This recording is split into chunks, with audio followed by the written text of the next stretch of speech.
Tabula Rasa is a near-future science fiction, massively multiplayer online role-playing game, which is a pretty big mouthful to describe a game where everyone who plays the game connects through the internet to fight alongside each other to struggle for the survival of humanity across a variety of planets. Where we, the developers, of course, have wonderful ideas that we think will be interesting or important or attract people to come play the game. But you also quickly have to realize that once the people begin to arrive on the scene, they will very likely have differing opinions as to what things they believe are successful, what things they think that are interesting that you've provided, and what things they want you to provide. And so absolutely we respond to that feedback in very big ways. For example, on Tabula Rasa now, we've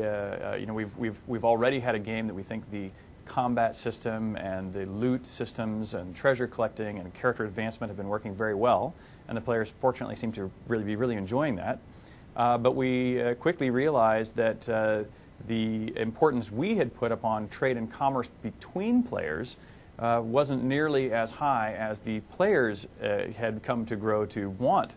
within the game. And so we've been scrambling here in the last month or two to try to figure out a way to make sure we provide them the depth within the virtual economy that the players are really hoping for. So Tabula Rasa really does step outside the what I'll call the comfort zone of familiarity with the design principles that frankly we helped define 10 years previously.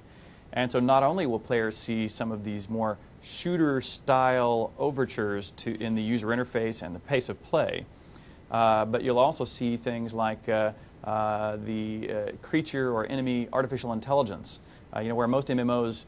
basically don't put in AI to their creatures, assuming that the other humans are really your main focus or your replacement for having to develop AI.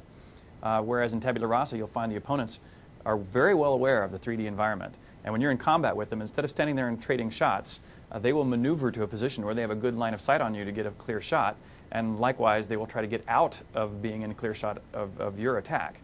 which immediately sets it apart from other MMOs. And one of the things I think Tabula Rasa does particularly well is have not only the depth and sophistication that people might expect as a Richard Garriott game, but it also does a really good job of welcoming you into the game with a very comfortable tutorial and then placing you in the game environment with a very simple and understandable user interface and a game that unfolds its sophistication, I think, very gently while retaining this, fast pace of play and very dynamic,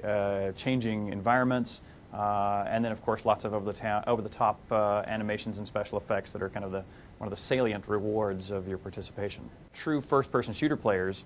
come in and they start jumping up and down and zigzagging to try to avoid getting shot by other players, not realizing that the game has an automatic targeting system that tracks them perfectly. So there's really no point in jumping around, but they do because it's their habit they've brought forward from first-person shooters.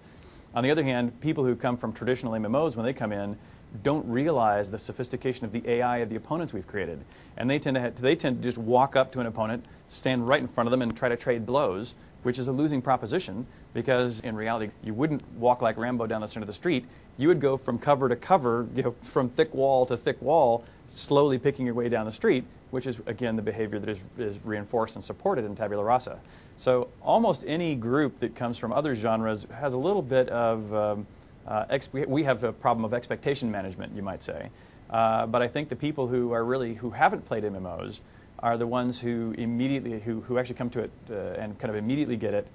don't require any conversion or getting out of their bad habits, so to speak, and pick it up and play most successfully, most quickly.